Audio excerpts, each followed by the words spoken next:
And the longer it's in barrel, the higher the cost is going to be. Yeah. You know, Better the flavor always or no? nah, it really depends on the person. Yeah. I mean, yeah, we talked about this in our first episode. When Jazz was here, we're talking about the difference of palate, and it's totally okay if you have a different palate. Because I feel like we have different palates most of the time. Yeah, like I don't usually go towards big, bold wines.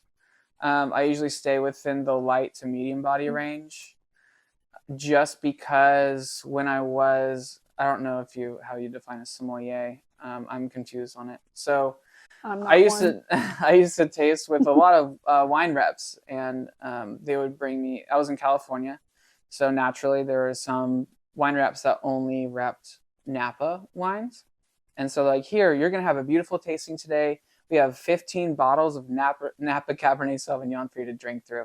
And I'm just like, holy shit. I'm tired. That's a lot. Yeah, and so after drinking so many big bold red wines, your palate just craves something refreshing.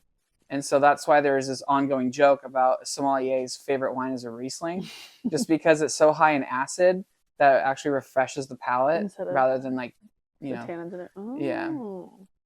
Is a Riesling your favorite wine? It is very refreshing. I do fucking love a Riesling, a good Riesling. Yeah. Like where's the best Riesling in the valley, and where's your favorite Riesling ever? Okay, that's a hard one. In this specific Chelan area, yeah, my favorite Riesling. I've tasted through some interesting ones.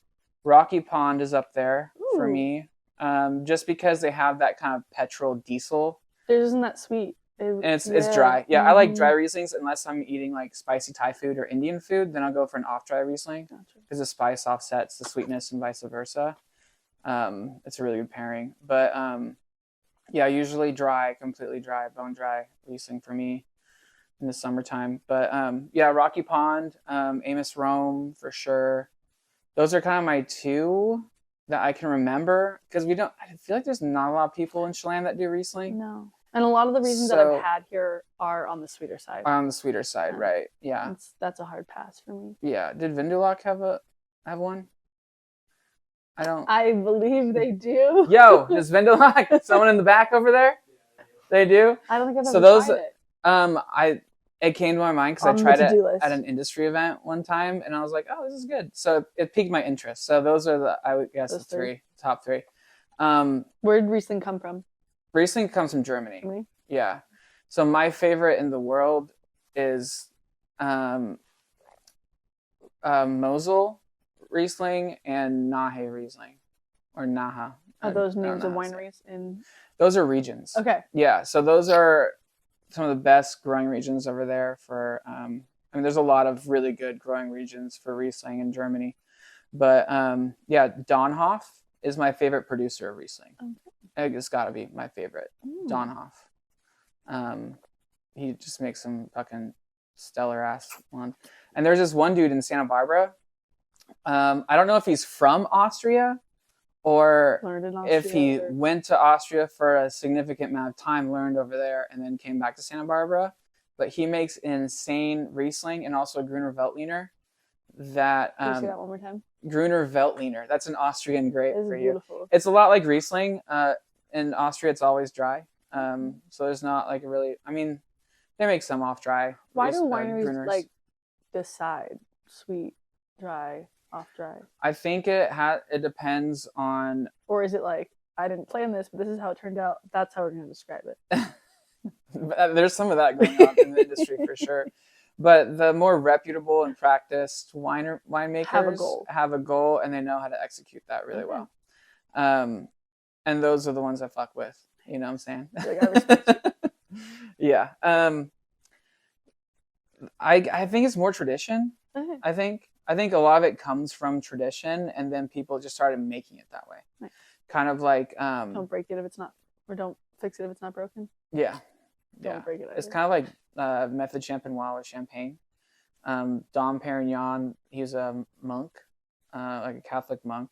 That he spent his whole life trying to perfect sparkling wine, and he came up with Method Champenois, which is what Dom Perignon that Moet and Chandon make, is named after him because he created the champagne method, which is amazing.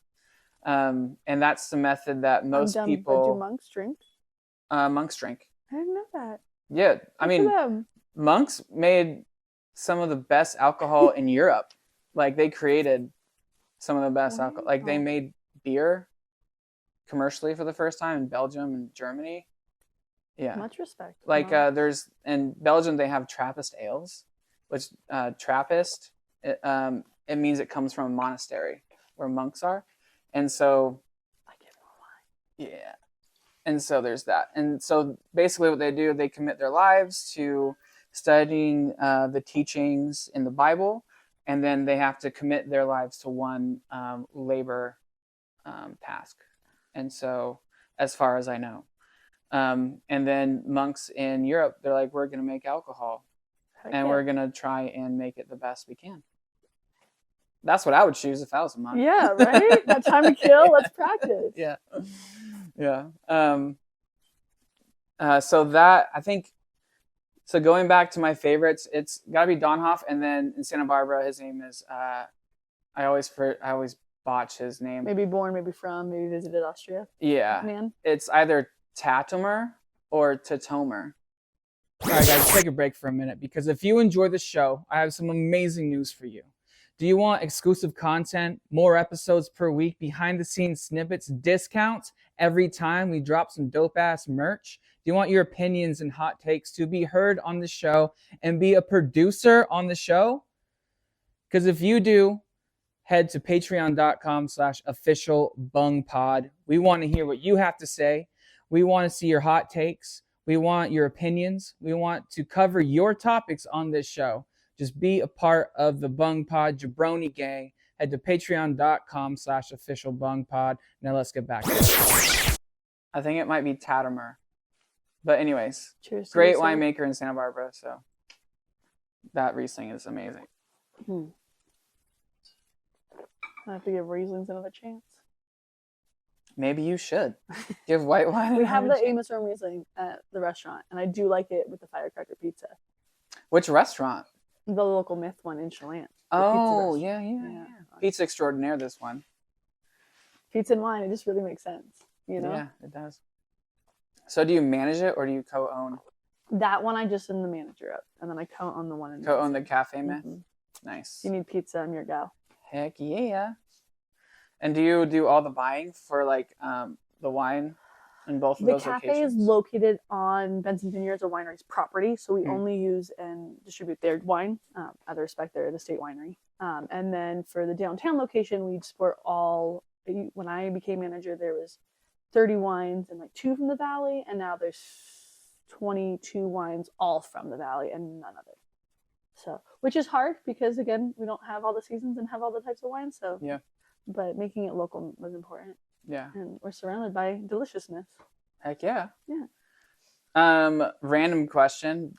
Do you mind checking your watch for me real quick? I forgot mine, and so I'm trying to time this podcast. 7:12. How you doing? 7:12. I'm doing great.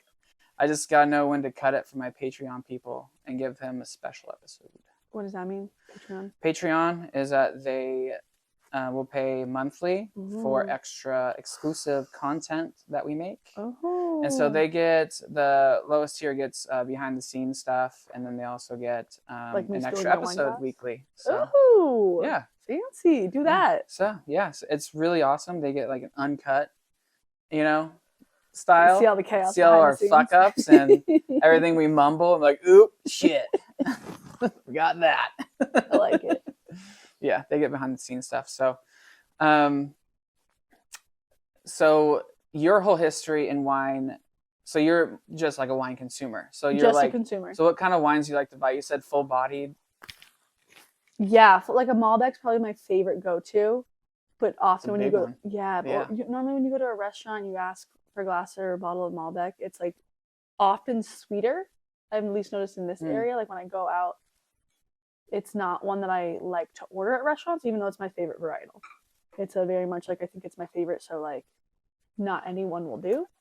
But if I'm going out and just want like a good red, I'll do like a Cab Sauv or honestly just like a good red blend. Yeah. Because then I'm not going to be disappointed. But what do you think of like Pinot Noirs and like medium bodied wines, like respect Merlot? them. They have a place at the table. I can't do a Merlot. Why? I feel like I have to drink water as soon as I drink the Merlot. Really? Like immediate. Again, could be. But not with the Malbec or not with the Malbec. Cab Like it's like the dry tannin, amazing full-bodied flavor makes it all worth it. And I just don't think I get enough excitement in a Merlot to not want to chug water behind it. It is kind of a donut hole. Yeah. Yeah. Yeah, we just took the Merlot off our actual menu because we haven't sold through it in forever. So I don't. Do you see the movie Sideways? That always comes up with Merlot. And Chardonnay, I feel like. They like go through their seasons where like it's. Yeah. And then. Dude, Chardonnay's crazy. That's another topic. It's a tangent, but Chablis has a very interesting background in the U.S. It's like it's kind of like when you take another area, like region's name, and you put it on your label, and it's not technically illegal, and then you make a bad name for that, and then everyone hates it when it's actually the original. It's really fucking amazing. Oh. Yeah. Yeah, that's why you can't call champagne unless it's from Champagne. Is that the same thing with Chianti? No. Well, Chianti's a region.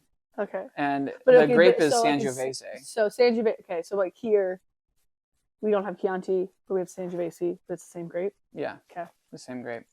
I was just taught that by my mother. I mean, it is kind of weird. She was truthful. It is kind of weird to name your wine after a region that you don't live in, I guess. Because then it's just false.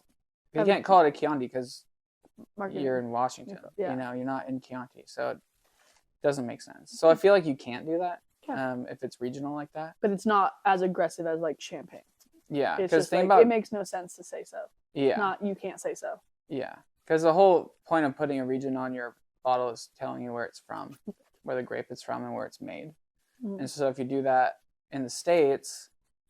and it's from a different region, then you're just like lying. I don't like liars. It's kind of dumb to do that. I just feel like, I don't know. It's strange. Yeah. Pinot Noirs, I think I enjoy. There's a really good one at Rocky Pond.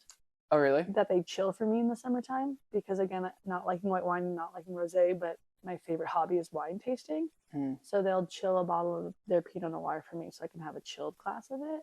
And for some reason, it really works with theirs, which 2 of their employees encouraged and recommended I do it. And then one gets really mad when I do it. So probably wrong. I mean, the way you want to drink wine, man. It's your way. It's your way. You can do whatever the hell you want. I mean, I like to chill down some bottles of Syrah, depending on where it's from. Ooh. Like if it's from a cool climate area, like Sonoma or Santa Barbara, or some areas within Walla Walla. They have some cooler climates over there. It doesn't have as much body, and it's not as inky and big as some of the warmer sites are. And so it's a lot easier to chill down. Yeah. I have to try that because I do. Yeah. That's my hardest thing is summertime because I like want a glass of red wine, but it's 100 degrees outside. Yeah. I mean, I heard that from a winemaker in Sonoma. His name is Pax Mall. He has Pax wines. Does a really fucking great job with his wines. He focuses a lot on Syrah. And he said that in a podcast one time I was listening to like years and years ago. He's like, yeah, I have to chill down my Syrah in the summertime. I'm just like, what the fuck? What are you doing? So, who gave you the right? I was like, what? So I had to give it a shot. And I was like, actually, I fucking love this. Okay. So if it's made in a certain style, like if it's made like how Valdemar makes their Syrah from like a warmer climate, then it's just not going to work with the palate profile it is. But good to know. That's just how it is. I'm going to set my alarm for June to go get some good Syrah. Yeah. Chilled Syrah sounds so lovely. Chill it down, baby. Yeah. Chill it down. So wine tasting is your favorite hobby? That's my favorite thing to do. Do you have any so I never get to see it from a consumer standpoint because I'm an industry person and they treat us very differently. Yes. So do you have any experiences or recommendations for people for when they're wine tasting? Go with less people. Because I like most of the wine tasting I do, I go in the big groups and that's really fun. But my mom and I go one-on-one a lot of times. From Wenatchee to California to Walla Walla to here. It's just I don't, obviously I'm in the industry because I own a restaurant on a winery and I've lived here forever. But when I go other places, I don't like to say that.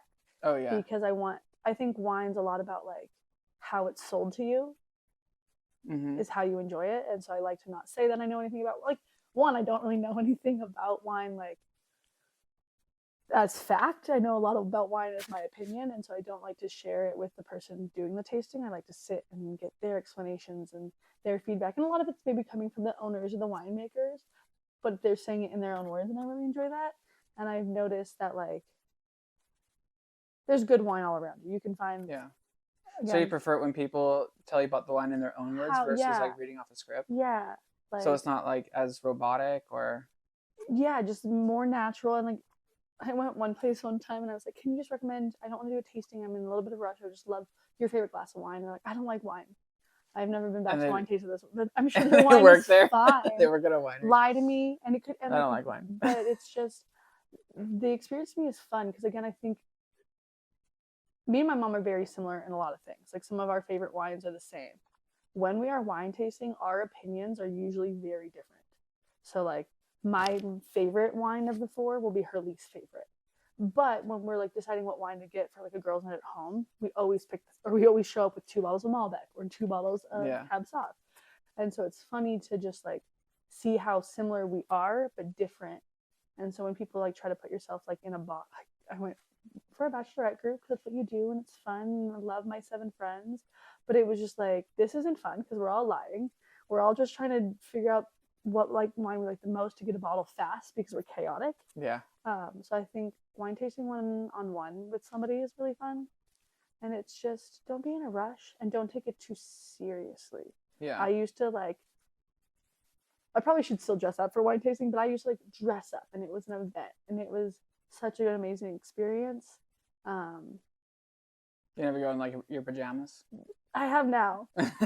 Apologies to the wineries in the valley. Just walk up, I just want a glass of wine. But I think it got better once I turned like 23. Like 21 to 23, I took it too seriously. And I like would write notes and like think about it and ask questions and was fun, learned a lot. But just sit back, relax. And it's my favorite thing to do. Yeah.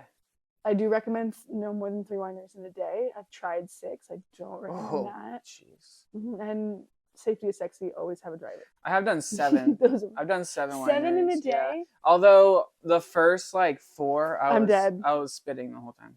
Because I was there taking my exams. Yeah. I'm not professional. I don't spit wine out. And I was in Napa. I was going ping-ponging between areas. So I was driving a lot too.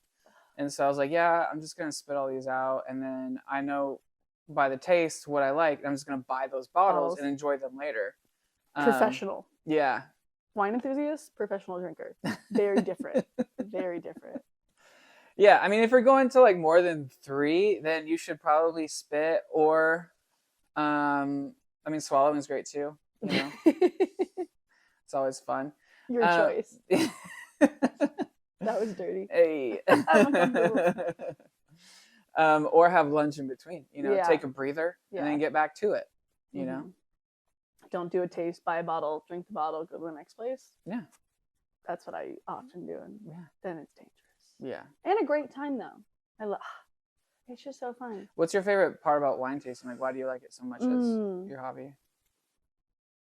A lot of probably because where we live. Monday's my day off.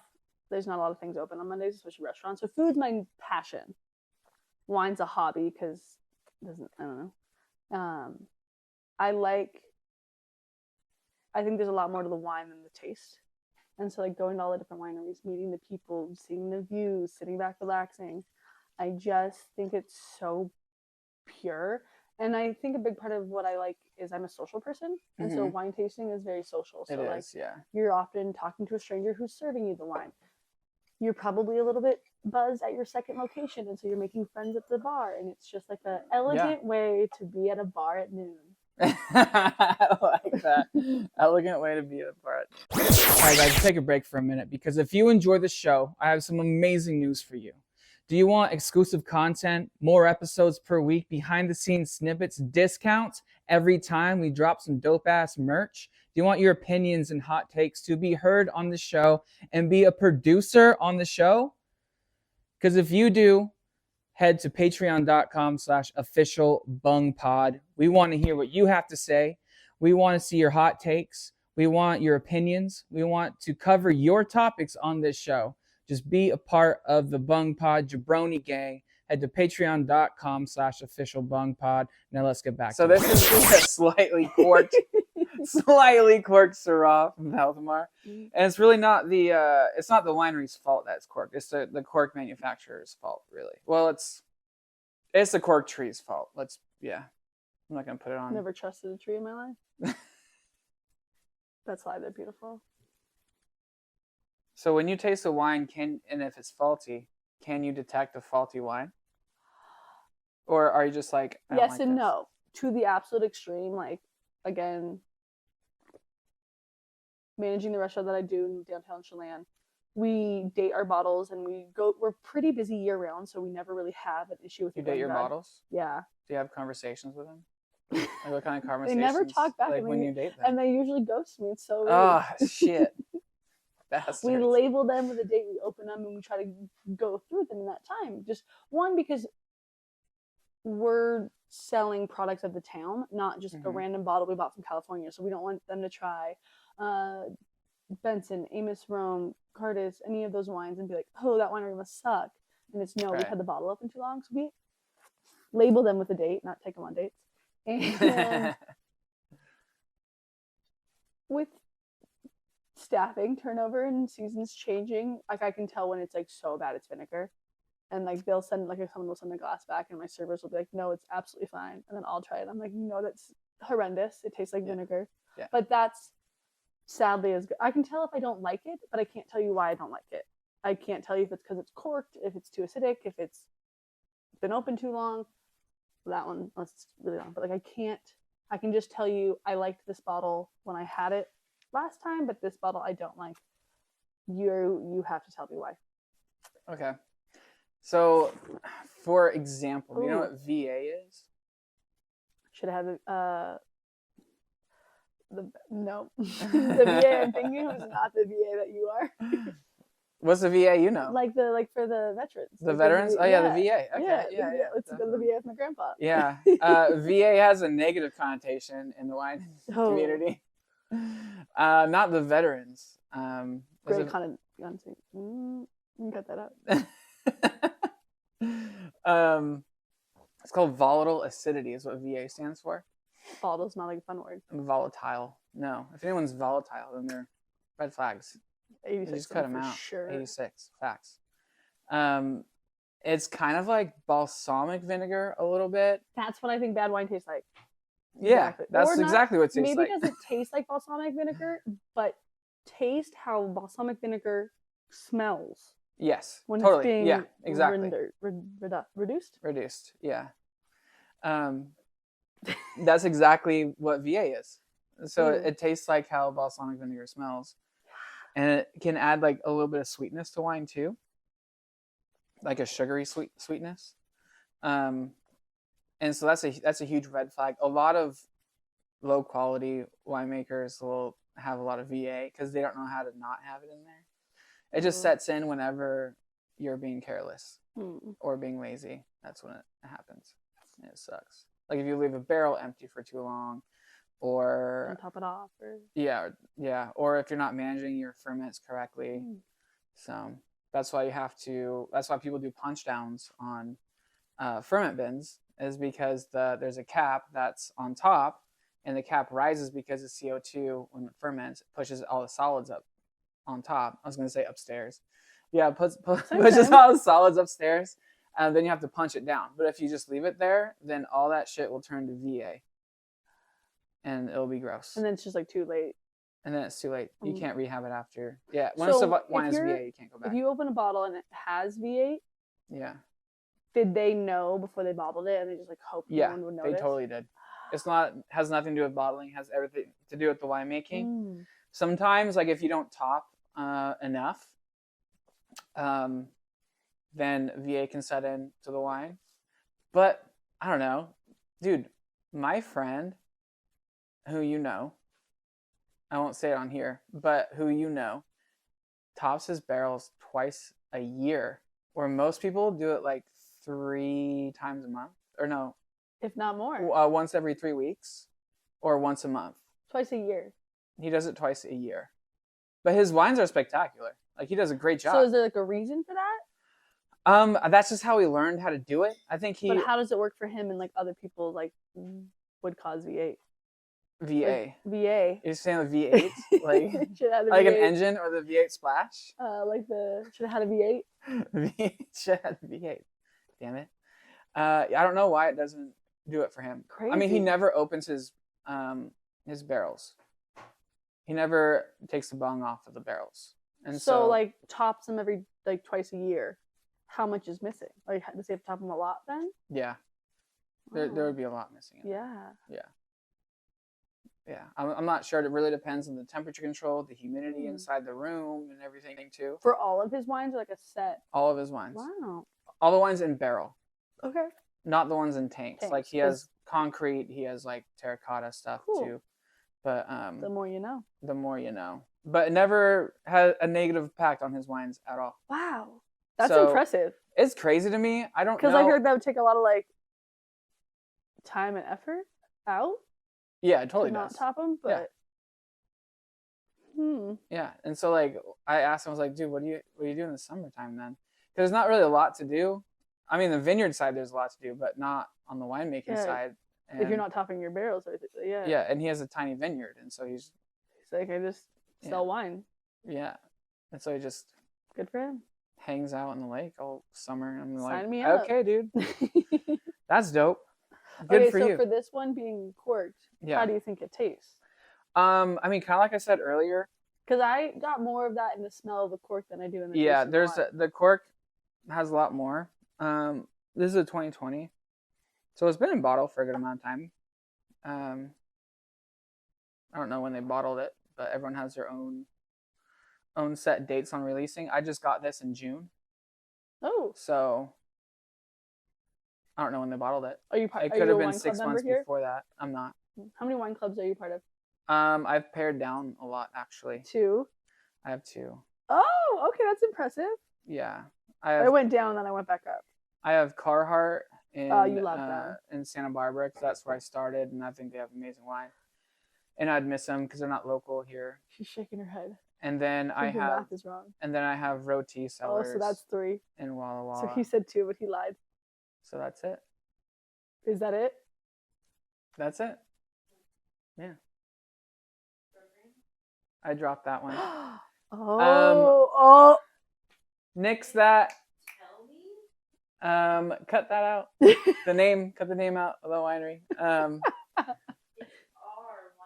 Yeah, I took that one out.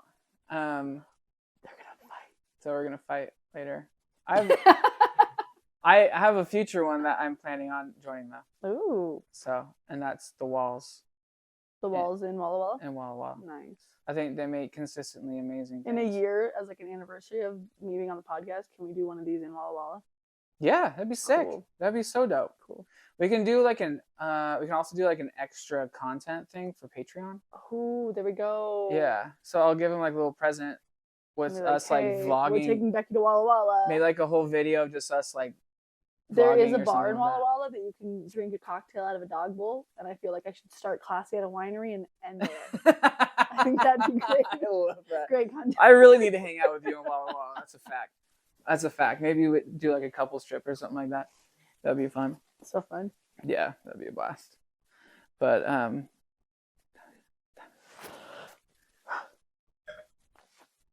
those Syrahs isn't bad.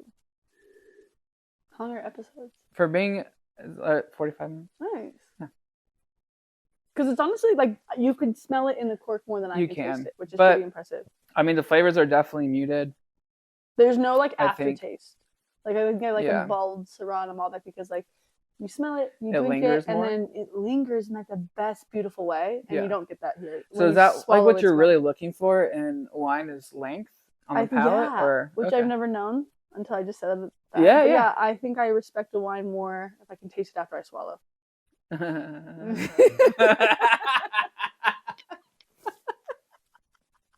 That's what she said. I have to leave now. No, you're on the right podcast for this, though. Mhm. You are. Am I For those am I jokes, as you are. red as a tomato? That's a fact. Cheers. Redhead's getting red. Are you a redhead?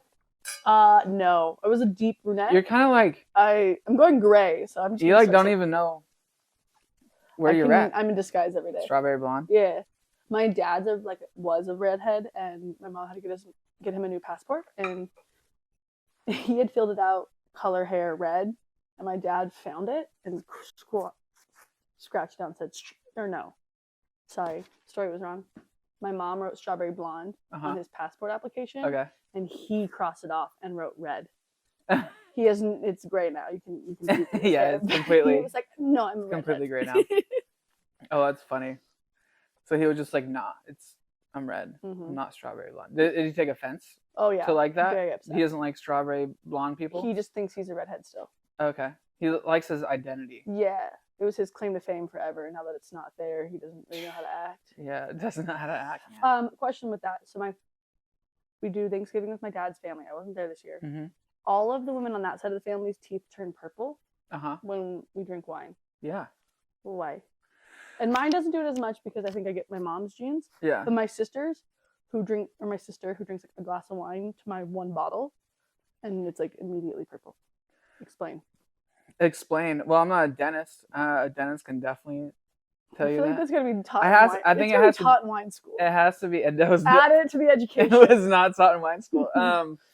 It has to be something with the enamel and also the type of wine you're drinking. Like my teeth will go purple after drinking Malbec.